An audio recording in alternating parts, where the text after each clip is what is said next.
3 ans après cette catastrophe naturelle, comment faire pour redonner aux sinistrés leur autonomie, leur dignité? Comment faire pour qu'ils retrouvent un toit, un travail, une activité sociale? La Fondation de France intervient après les secours d'urgence. Pour elle, la reconstruction ne se limite pas au béton et aux murs.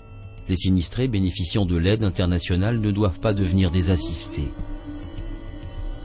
La moitié environ des projets soutenus par la Fondation de France après le tsunami concernent le secteur économique.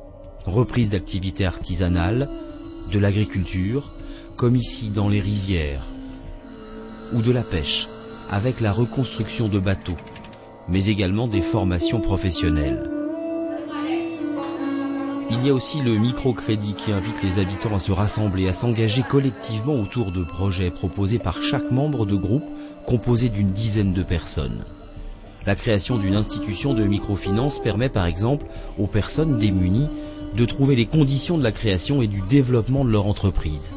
Le principe de la microfinance est de relancer l'activité économique du sous-district. Il offre aux gens qui ont souffert du tsunami et qui ne peuvent accéder aux banques traditionnelles la possibilité d'un financement de leur projet. C'est la banque coopérative Sharia Baitul Kirat qui permet de dépasser le système informel coutumier vers une démarche professionnalisée et qui est conforme à la loi religieuse locale. Les projets soutenus par la Fondation de France ont ainsi un impact qui va bien au-delà de la durée d'intervention. En Inde, par exemple, la Fondation de France a soutenu la reprise d'activités agricoles privilégiant les engrais biologiques. Dans plusieurs villages, des formations permettant d'améliorer les techniques ont été organisées. Pour améliorer les productions, les paysans se sont appropriés de nouvelles techniques. C'est à partir des produits naturels issus des plantes et des ressources locales que cet homme fertilise ses champs. Il bonifie ses terres et s'assure de meilleures récoltes sur la durée. Ailleurs, elle a permis la relance d'élevage de volailles ou l'achat de vaches laitières, ou bien encore de buffles de trait ou de labour. Pour la pêche en mer ou en eau douce, les bateaux construits par une ONG ont été donnés avec les filets et les équipements de sécurité à des groupes de 3 pêcheurs. Leur revenu est divisé en 4, une part étant réservée à l'entretien du bateau.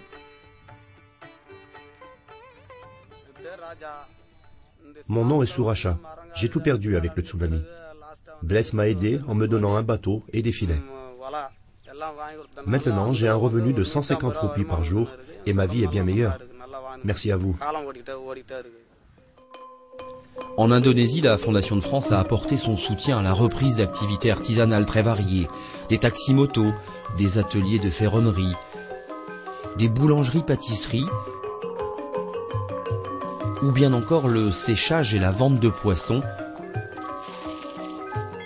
sans oublier les ateliers de couture. De nombreux petits commerces ont ainsi été relancés, comme ici, dans cette épicerie. Des formations ont accompagné leurs projets professionnels pour améliorer leurs chances de réussite, un moyen supplémentaire pour améliorer leurs conditions de vie. La création de groupes d'entraide permet aux populations de se prendre en main. Solidaires, c'est ensemble qu'ils créent l'unité de leur communauté. La relance économique, c'est aussi et avant tout reconstruire des liens sociaux.